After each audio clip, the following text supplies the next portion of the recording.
All right. Hello, hello, hello. We are back. Wake Up Boys Podcast, episode 5. Juan, what are you going to lead us into today? Bill, we are going to talk about doctor-prescribed addiction today. Sounds like a plan. And, Bill, I have discovered a video that I identify now as, well, trans-vaxxed. Well, let's play that so everybody can see what you're talking about. I would like to let everyone know that I am now trans-vaccinated. Trans-vaccinated, that's right. That's someone who believes that they are vaccinated, but I'm really not. Okay. I made this decision because I felt as though I was being attacked in the world for not being vaccinated. And so I decided to become trans-vaccinated. If you agree with me, I appreciate you. And if you have been vaccinated, please accept me as one who has not been vaccinated, but I identify as being vaccinated. Thank you. Thank you all. I love you.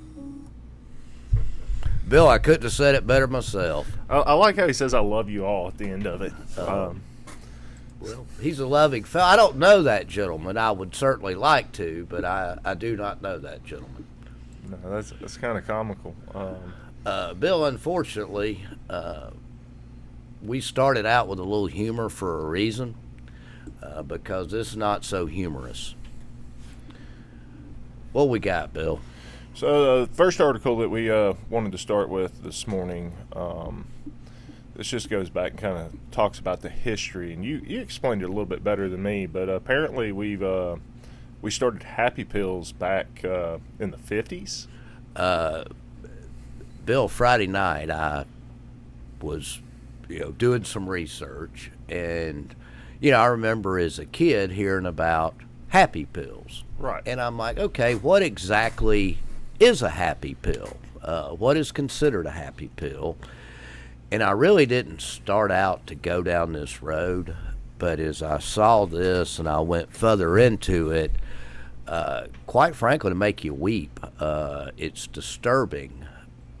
And the kids part, as we get into this later, is truly disturbing. But we started out prescribing Valium, Happy Pills, and what happened, Bill? Let's see. I know we looked at this earlier. By the 70s, they reclassified it as a sedative. Yeah, as a sedative, and put it on the controlled substance list. Due to its risk of dependency, its addictive factors.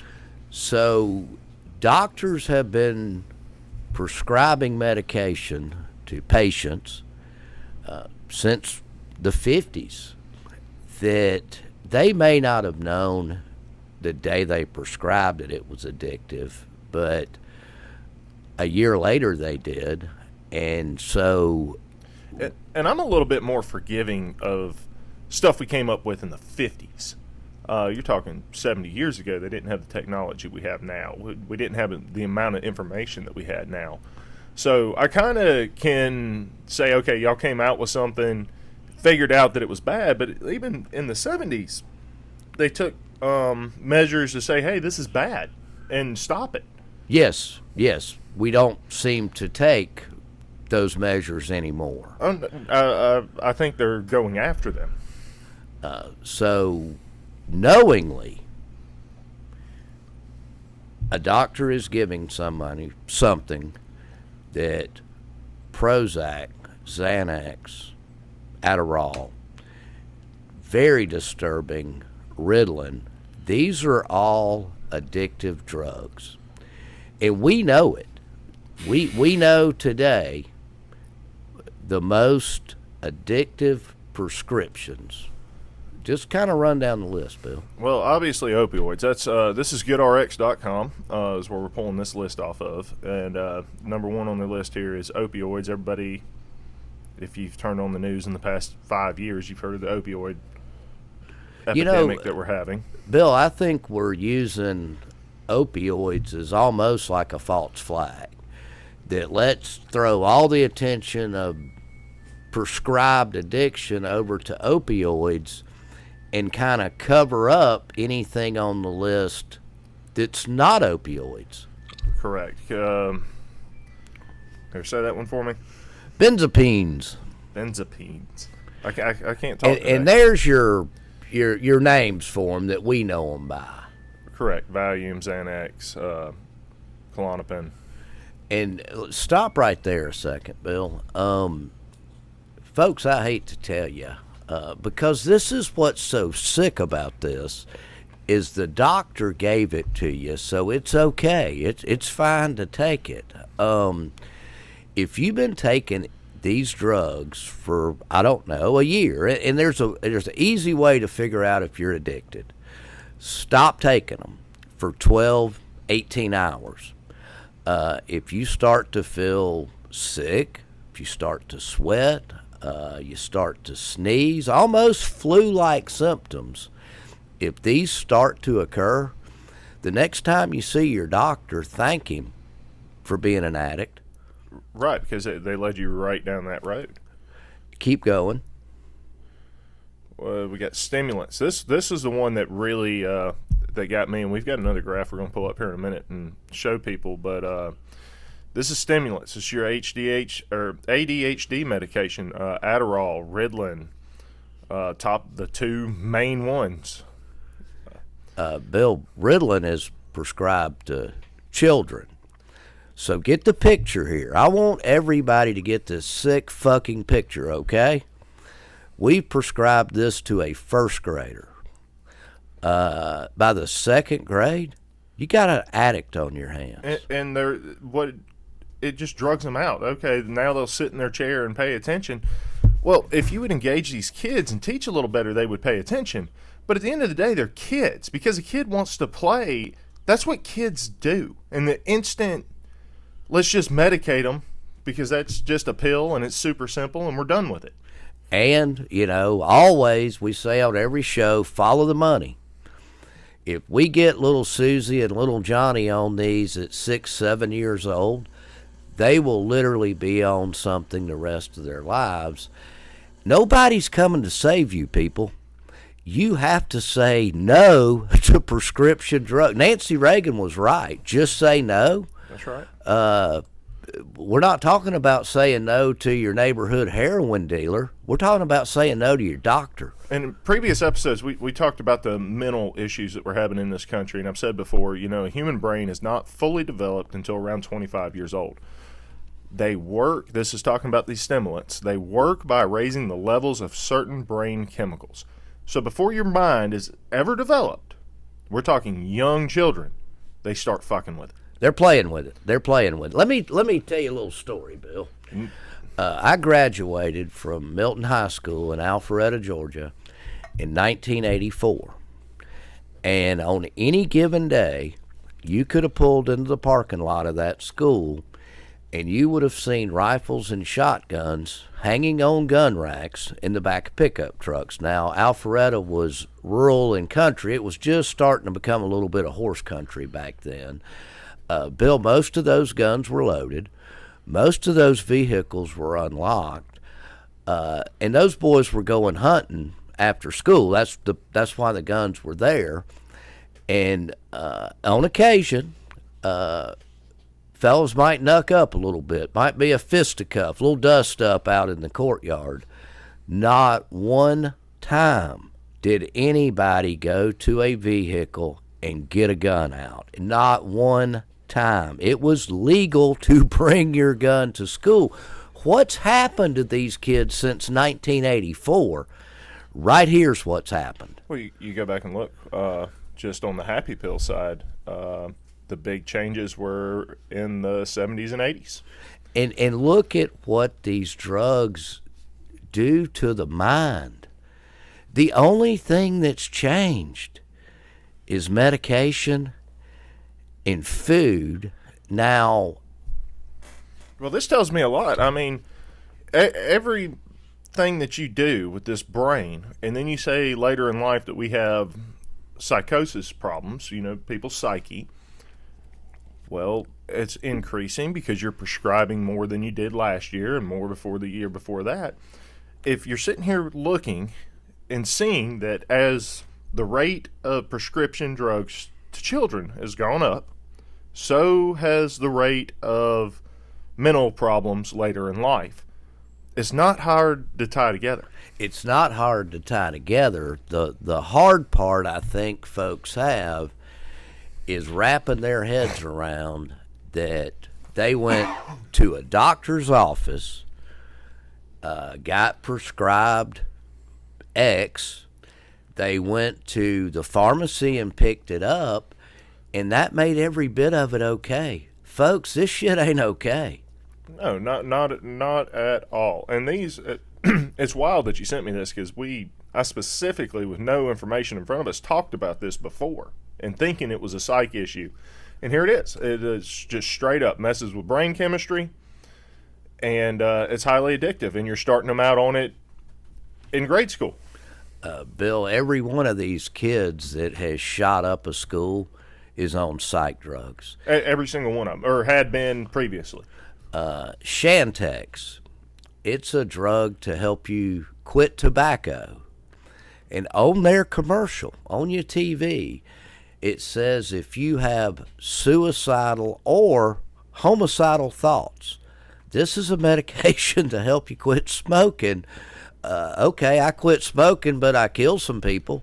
On a personal note on that one, I had a buddy that I think it was called Chantix. It was that's it. Yeah, and he started acting weird one day, and I was like, "Dude, what is wrong with you?" And he's like, "Man, I haven't taken my Chantix in a while."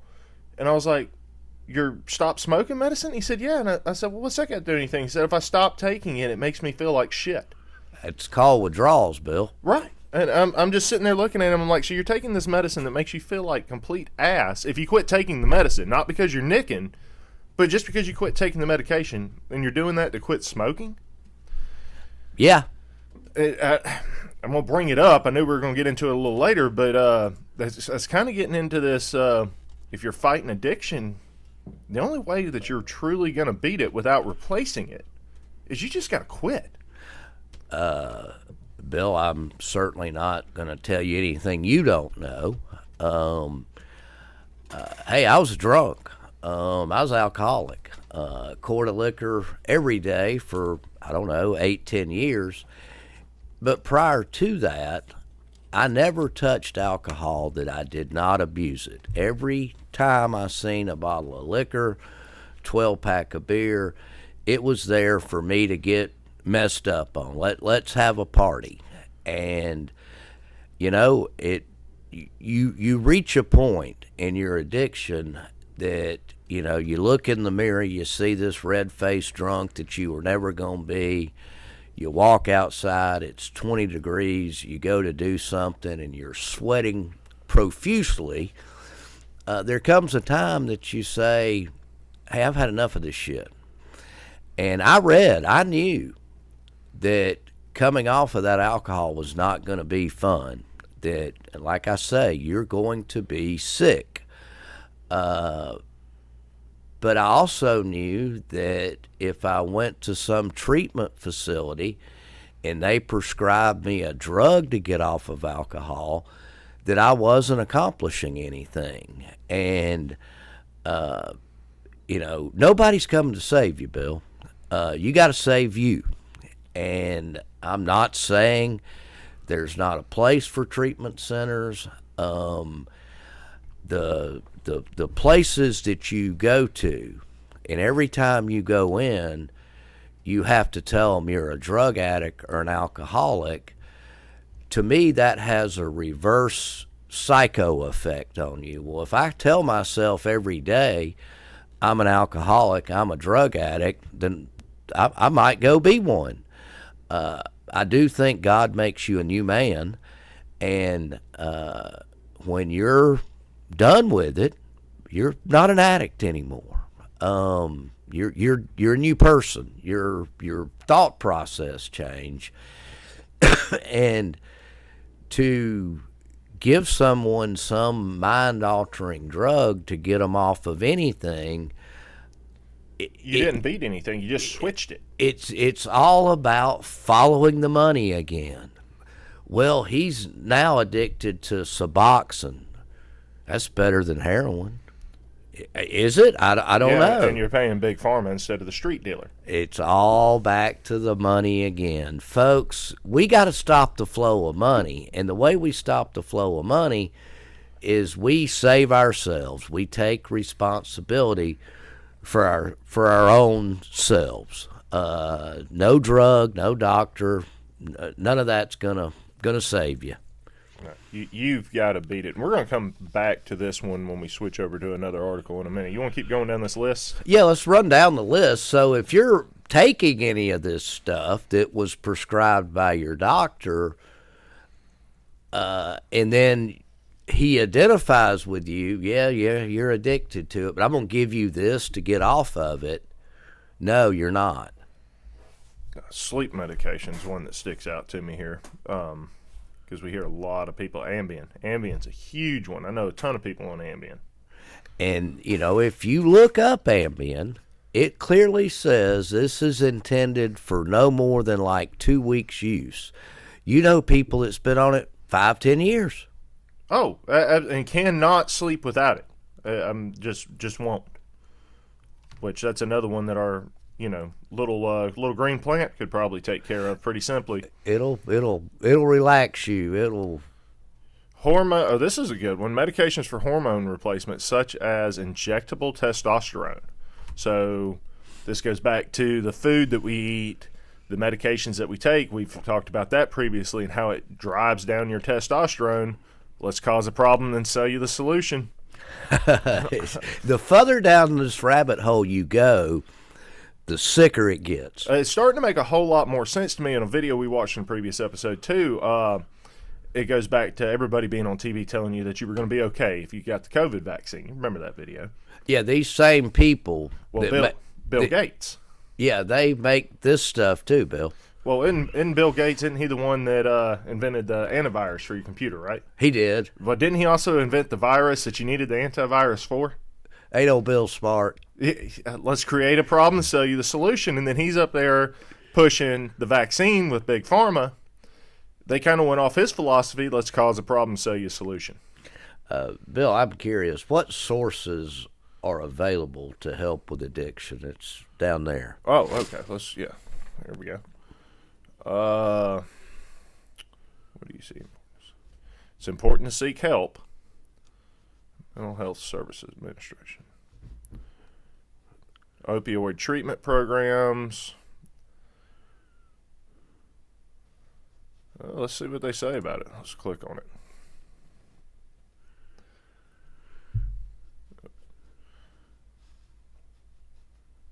I'm sure that they're going to put you on another medication to lure you away from the one that they've already got you addicted to. Yeah, I think the Slacker family that developed OxyContin has now developed another drug to help you get off of OxyContin. Kind of that Bill Gates stuff you were talking about. Oh, I mean, it's a simple philosophy. And when we watched that video the other day, I was sitting there, I was like, why is Bill Gates part of this? Biden, Fauci, I got, but I was sitting there watching, I was like, what has Bill Gates got going on? We both know that Bill Gates has got a lot of money in pharmaceuticals. But yeah, I mean, it's a pretty simple philosophy, and honestly, it's a brilliant business plan. Create a problem, and then sell a solution to it. Well, Bill, let's click on the most sickening of those charts, and let's see how early in life we're creating the problem so we can solve it. Yeah, this is rather disturbing. We were prepping for the show. This one, honestly, threw me off. Let's see here. Drug withdrawals, detox. These are detox medicines. Let's see. Whoa. Start right there. What's that say? All right, number of children and adolescents taking psychedelic drugs in the psychiatric drugs. Psychiatric. We take psychedelic drugs, Bill. They take psychiatric drugs. Well, like where you don't get paid to do math, I don't get paid to read. All right, now this is where I got really disturbed in our show prep this morning. So Just these age groups. So all psychiatric drugs, 0 to 17 years of age in this country when this was published, which was sometime in 2021, was 6 million, almost 200,000, 155,000. There are over 6 million adolescents on psychiatric drugs in this country. This is where it gets really disturbing to me. Is you could just come down just a little bit more. 0 to 1 years old, there are 85,000 prescribed psychedelic drugs being given to children. Psychiatric. That word. Drugs. That doesn't make any sense to me. You're talking about the little fucker can't even talk yet. How do you know he has a mental issue? Him, her, whichever it is. But why are we giving 0 to 1 years old? 85,000 are prescribed prescription drugs. For what? Yeah, how do you know he has a mental problem? But the key factor, the key thing to realize here is he's been prescribed an addictive drug at 0 years old. Get him started early. You've got an addict by the time he's 1, 2. People, we are called the Wake Up Boys for a reason. Wake up. If you add the next line to it, this is 2 to 3 years old. That's 138,000. So you're over 200,000 combined with just under 3 years old that are on prescription. But Bill, look at that year, that 6. Psych drugs. That's when they hit school. That's when they go into the first grade, buddy. And that's when it jumps. And we'll get down the HDA and the ADHD medication in the next line here. But the 4 to 5 year old range is 215,000. Then 6 to 12 jumps to 2.6 million. That's when they go to school. So if we drop down to ADHD drugs, now this is your Ritalin and your Adderall, and this one is not as bad, but still, why do you have a 1 year old child or less on ADHD medicine? There's 310 active prescriptions when that was done. But like you said, the big jump here is everything up to 5 years old combined is under 60,000, right around it. 57 plus 1,300 plus 300. Now, if there is anybody out there in podcast land that can contact us and tell us that the day their doctor told them that their 6-year-old needed to be on Ritalin, did the doctor explain to them that that child was in that day that he took the first one, he was in the process of becoming an addict? I want to know, did the doctor tell you we are fixing to make your child an addict?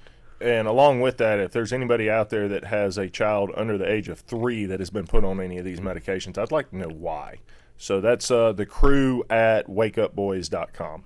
But look at every one of these drugs, Bill. The year they hit, look at the jump it makes when they hit that 6 to 12. Right. So like I said, everything from 0 to 5 years old is about 60,000, and then the next age range is 6 to 12, and it jumps to 1.7 million. And it's that way in every category of drugs. Keep scrolling. Well, this next one is the one that really makes me about slap sick. That's antidepressants. 0 to 17 years old, in a whole, there is 2.1 million prescriptions being written. Bill, how many 1-year-olds we got on antidepressants? Why do we have a baby? I mean, like I said, it can't even talk yet. I don't know the age range. 1-year-olds walking should be Getting close. Mine, I think, started about 7-8 months. Right. So we got 7,800 prescriptions being written for a 1-year-old or less baby to be on an antidepressant. How do we know this baby is depressed? Somebody please explain this to me. How it doesn't cry right? Like, Bill, here again, another little personal interjection. When my daughter was born, she had what they call reflux. and she would take in more air than food when she took a bottle, and so it kept gas on her stomach. It kept her stomach hurting for 9 months, to be exact, and she would basically scream most all day, every day. Now, we might have should have been on an antidepressant, but we weren't, and she weren't, and so when my son was born, we're like, there ain't no way this could happen twice. Yeah, there is. The only difference between him and her is his lasted 10 months instead of 9 months. This child probably has something like that going on. And, Bill, this is a parent problem, buddy. This is a serious fucking parent problem. This comes back to stuff I've talked about previously, too, is just the laziness that's taken over in America. Instead of parenting and wanting to be a parent and take care of your child, God forbid it cries, babies do that, you just want to shove a pill down its throat and make it stop. Yes, and that's what this is about. This is, like you said, the baby didn't cry like, the baby cried too long. This is about doping it. I mean, that's just sickening to me. I cannot come up with any justification. And maybe there's some kind of medical something I don't know about. If you know it, send it to us. But that's sickening. Even antidepressants all the way up to a 3-year-old, there's 20,000 combined. Hey, Bill, did I mention those were addictive? We just looked at it. They're on the main list of addictive drugs. Let's scroll back up. I think I'll jump forward a page. Oh, yeah, they are. Where'd it go? It's on there somewhere. 15 most... It just keeps scrolling. I'm going to find it in a second. Stimulants, right there. Ritalin. Adderall and Ritalin. The big ones on the list. And as soon as they are ready to go, they stick it right down their throat. That's sick. That is sick. That is absolutely sick. Antipsychotics. I mean, once again, 0 to 1 years old, there's 1,300 prescriptions being wrote for antipsychotics for babies. Once again, look at from 6 to 17. When they hit school, that number jumps, combined 0 to 5 years old, about 30,000. And then from 6 to 12 jumps up to 300,000. And then anti-anxiety drugs. We have 60,000 prescriptions being wrote for anti-anxiety drugs for children under 1 year old. It just does not make any sense. And every one of these is some kind of psychological drug. Anti-anxiety, antipsychotics, antidepressants, ADHD medicines. And Bill, I want to go back to a comment you made earlier. This is a not even close to developed mind. This is a baby's mind. Right. In its initial state of forming, when they are learning the most, and you're fucking with the chemicals in their brain, and then you wonder why later in life they have psychological issues. Well, I told you, these schools getting shot up. Here you go. We didn't have this in 1984. What was the number the other day of 2,400% of an increase on psychological issues in this country since like the 70s? Yes, and a lot of that has occurred since the pandemic. Well, there's no telling there's how much stuff was in the medications that we were given for COVID. That's all starting to come out, but mood stabilizers. Once again, 0 to 1 year old, we got 21,000. You can't tell me that's not American laziness right there. You don't want a parent. You don't want to take care of a baby. Just shove a pill down its throat. That's, until you can stick a phone or an iPad in his hand, that'll have to do. It's sickening. I'm just, if somebody could just give me one reason why you would have an infant on an anti-anxiety, antipsychotic, antidepressant, or ADHD medicine. Folks, we're not necessarily telling you to quit trusting the doctor, but we're certainly telling you to start questioning that sumbitch. There ain't no way in hell that a doctor would walk in and tell me my kid needs, pick one, A mood stabilizer. a mood stabilizer. I would look dead at him and go, why? What do you want to put him on? Why do you want to put him on it? And what are the side effects? Is it addictive? What's it going to do to her brain balance? You know, Bill, I think that if you did not ask that doctor but one question, is it addictive? He'd lie to you. It could be, but this is what I mean. I challenge. In rare cases, it's been shown to be addictive. Right. Yeah, and they would encourage you to do it. It would be my feeling on it. That's an educated guess, but I highly suspect that they would encourage you to put them on the medication. Yes, they strongly recommend it. It goes back to having those patches on your doctor's suit, Bill, about who your sponsors are. Pfizer, Moderna, that sort of thing. We tried to have everything prepped here, but I've just got to know if you want to talk a little bit more. I'm going to look and see why you would put an infant on an antipsychotic. I hope you can find that, because my feeble mind couldn't begin to explain it. I know my mind can't explain it. It doesn't make any sense to me. Let's see. Why would you put an infant on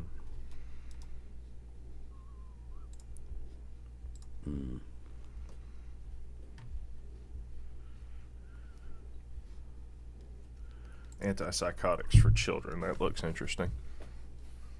Wait, this is Healthline. It says, find the best antipsychotics for children. I'm going to tell you the best one is none.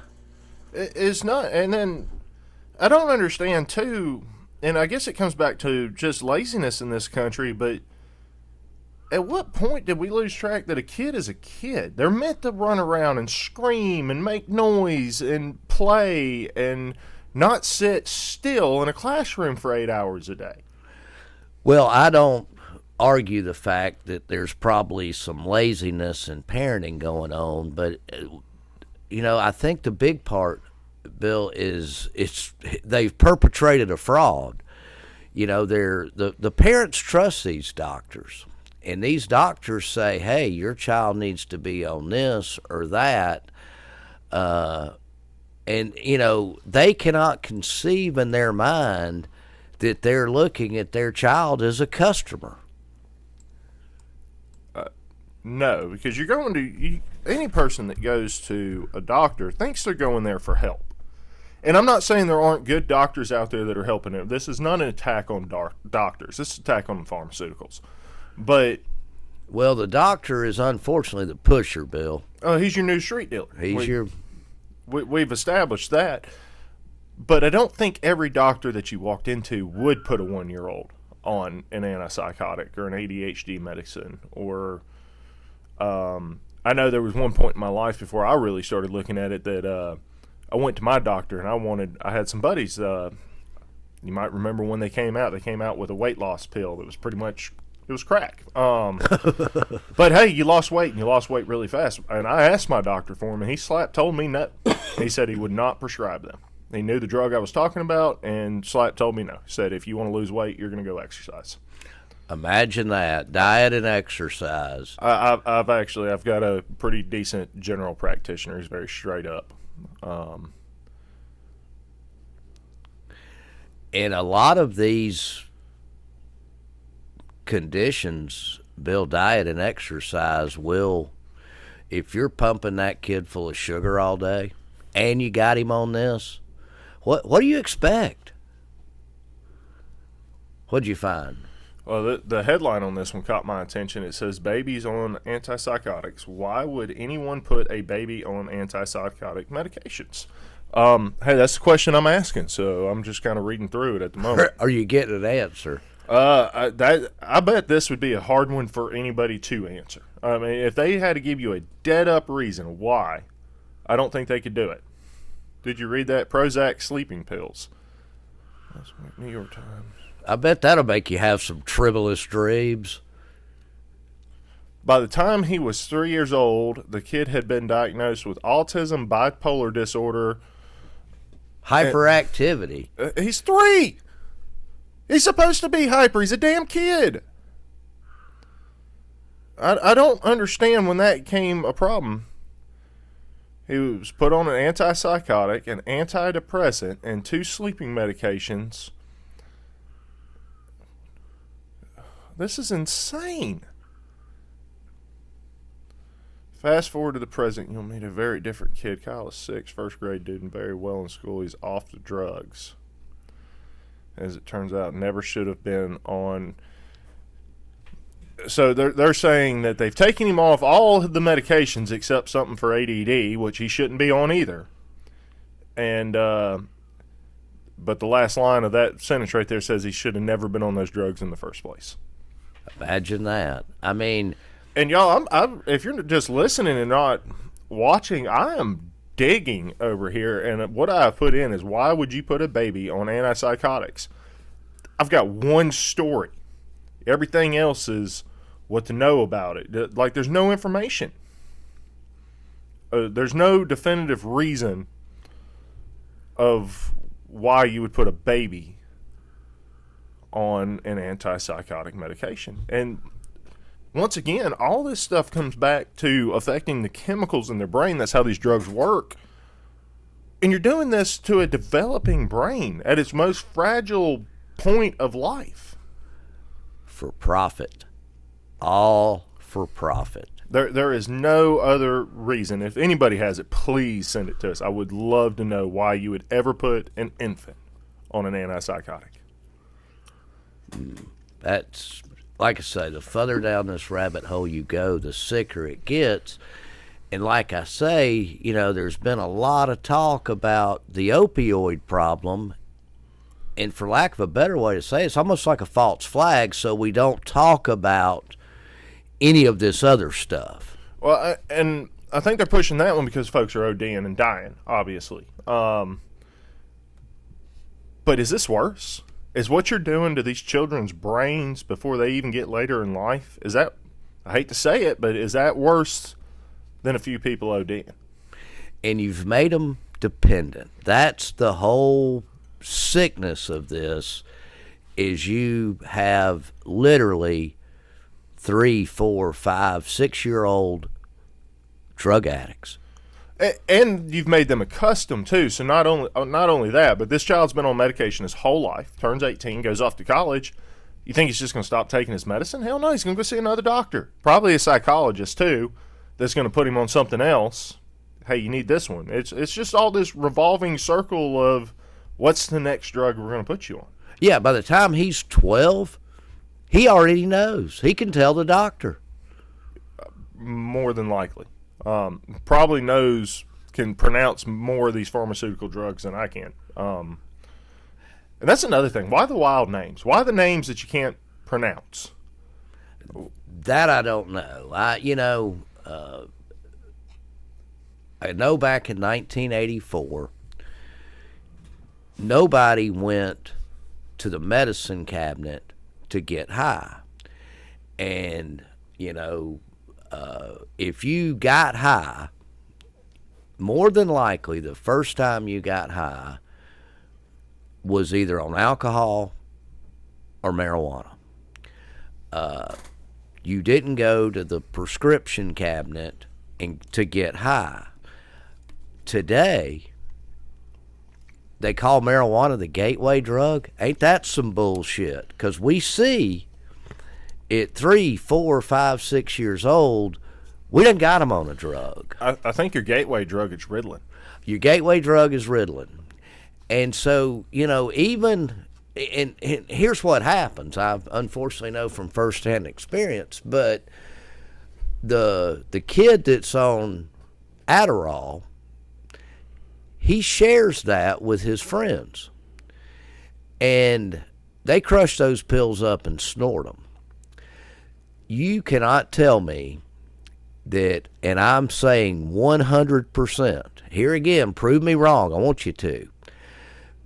Every family in the United States of America has been affected by this bullshit.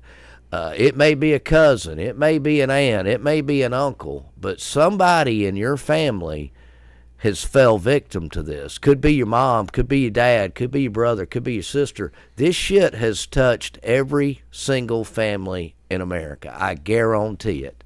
If you're a parent listening to this and you have a child that is on Ritalin or Adderall, but Juan, what's the first part of this word right here? What does that say? Meth. Yes, it does. Sorry, I don't see well. Not messing around here, people. This is serious. That is the, I can't pronounce that word right there, but it is the official word for Ritalin. And the first four letters of that word are meth.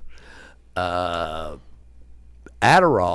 is one tiny molecule away from meth. It is doctor man-made methamphetamine. That's all it is. It is. So I worked a couple years in the entertainment business. And I knew a lot of guys that were really sharp at work. And I'll give them credit. They're good at what they do. I won't call them out who they are. I think they're good people. But I've had conversations where I was, hey, you in that business, it was not uncommon to work 30 days on end. And I'm talking 12-hour shifts of doing construction work. I mean, you get tired. Guys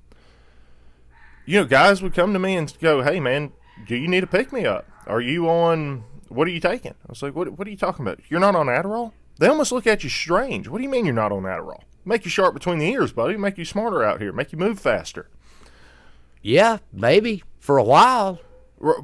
But I never did it, and thank God I had a little bit more sense to get messed around with that stuff. But, and none of them said, hey, I'll sell it to you. They said, go to your doctor and get it. Bill, while you're digging over there, just for fun... Why don't you pull up long-term effects of Adderall? Okay, we can do that. Let's see here. And I'm going to tell you before you pull it up, it causes dementia and Alzheimer's. And guess what, Bill? We got a lot of dementia. You got to get the picture here, people. We now have people in this world that have been on something since they were a child, and these people are adults now. So they have been medicated their entire life. They don't know what happiness, sadness, joy, they don't know what emotions are because we have numbed them. We have. All right, so just a quick list that pops up here. So, sleep difficulties, inability to concentrate, lack of motivation, depression, irritability. What are some other big ones? Fatigue, aggression, thoughts of suicide, mood swings, hallucinations, paranoia, anxiety, panic attacks, heart disease, weight loss, headaches, tremors, constipation. Seems like every medication causes constipation. It's what killed Elvis, Bill. Yeah. I'm still upset about that. That was just the first one I pulled up. Long-term effects of alcohol or Adderall usage.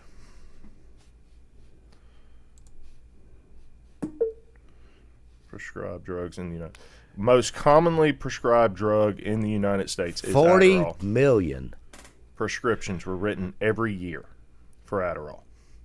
And it's addictive. You want to talk about opioids? This one here is just as big. And it's fucking with the chemistry in your brain.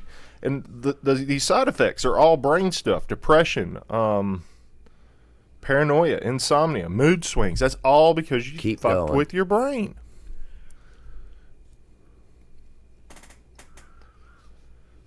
And I love how they titled this, The Longer Adderall is Abused. Because I've known some people that have abused Adderall, and I see what it does. And it's meth. It's just the same as them sitting there doing a whole lot of meth. But this isn't even the long. They can't even put on here that this is just from taking it for years and years. They're going to put that you're abusing it, which is probably the truth, honestly. But I don't think that it's. I abuse is kind of like a term that they're throwing out there, but I almost think that you can abuse it just if you follow your prescription that the doctor wrote you to the T.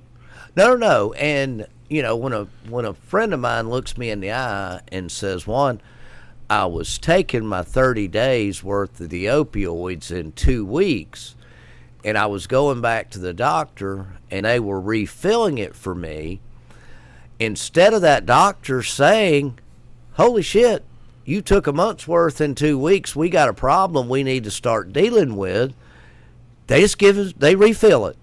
All right, I'm gonna jump back over here to this list real quick.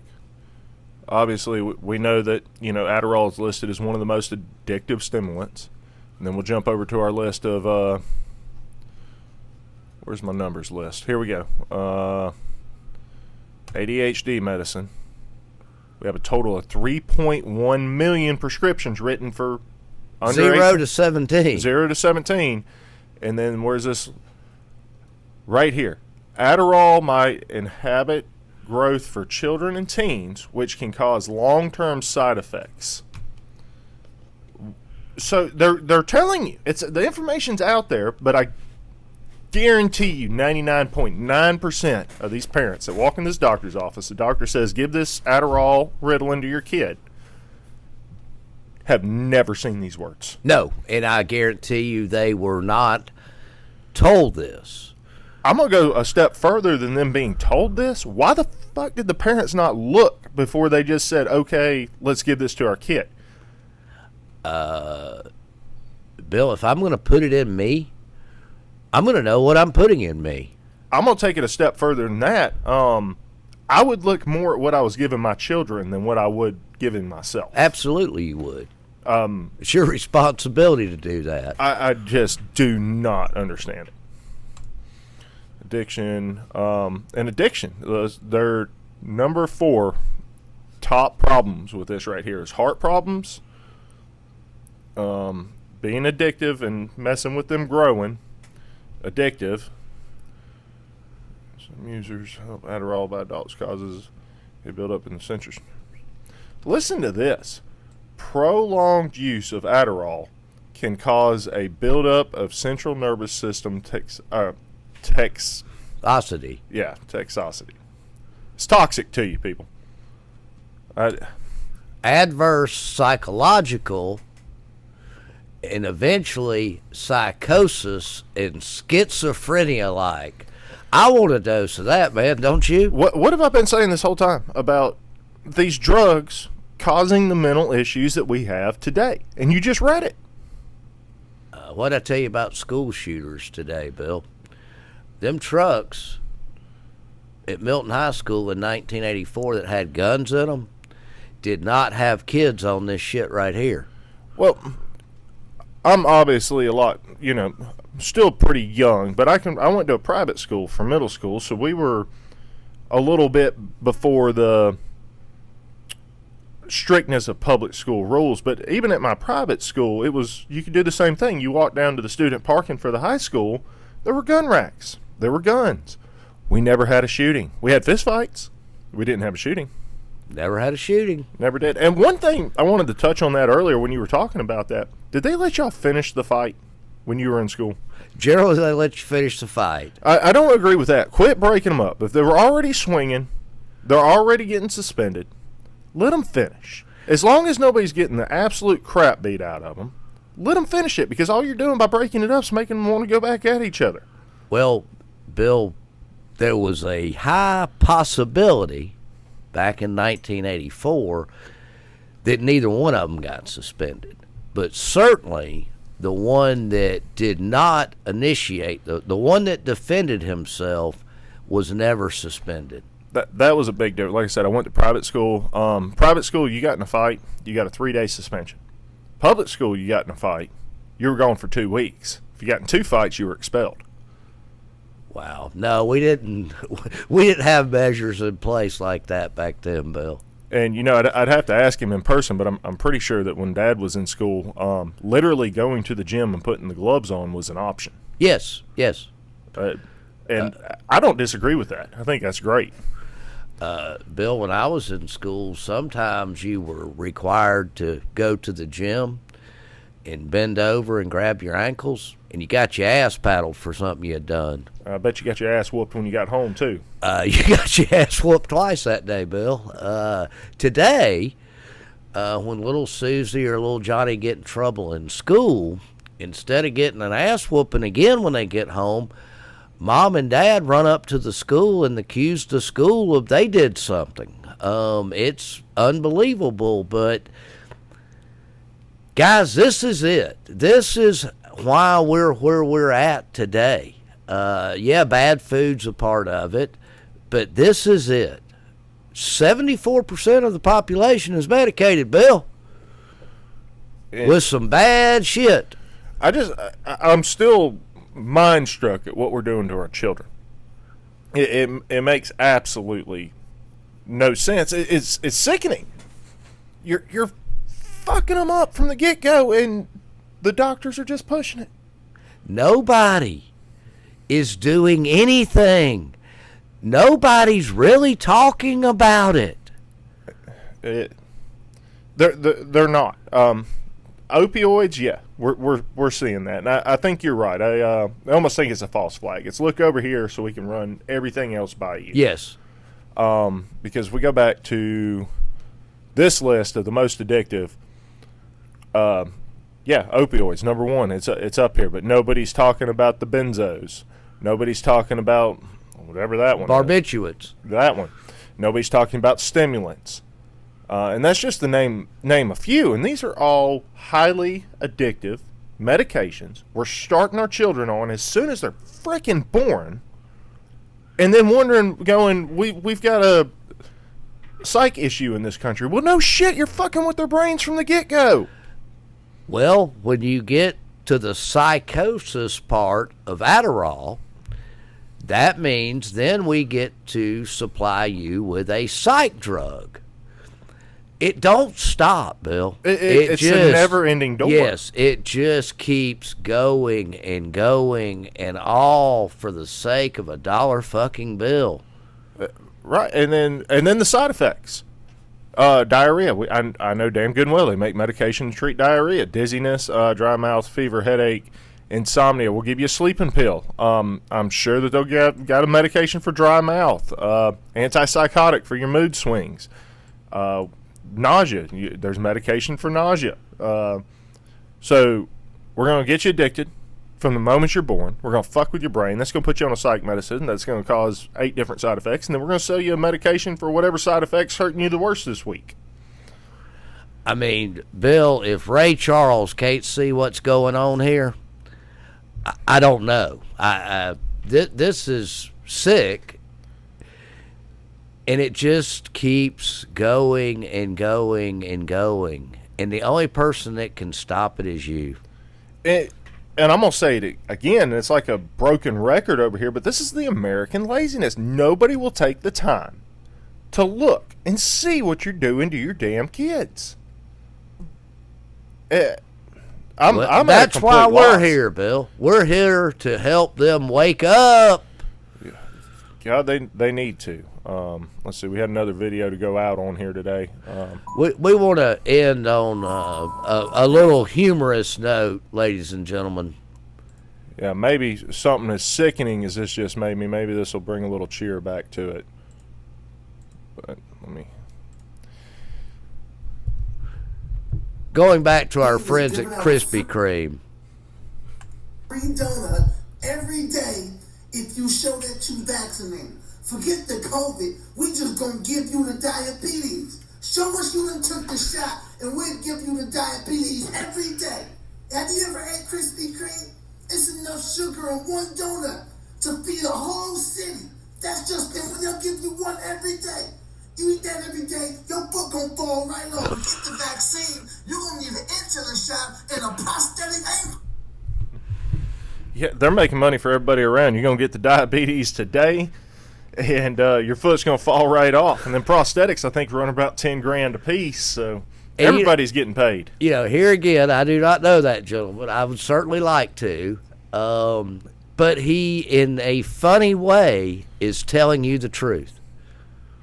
If you're listening to this and you know a doctor personally, I'm not going to say bring it up at your doctor's office, but if you know a doctor, happens to be a family friend or something, ask them why in the hell you would give an antidepressant or an antipsychotic to a child under 1 year old. And please let us know, because I can't fathom it. Juan, I think that one's going to wrap this one up for today. If this one don't open your eyes, folks, this is sick. It's beyond sickening. But let's wrap it up. Let them take a look and go from there. All right, everybody, thank you for listening. Any comments or anything, like I said, as always, it's the crew at wakeupboys.com. Thanks for listening.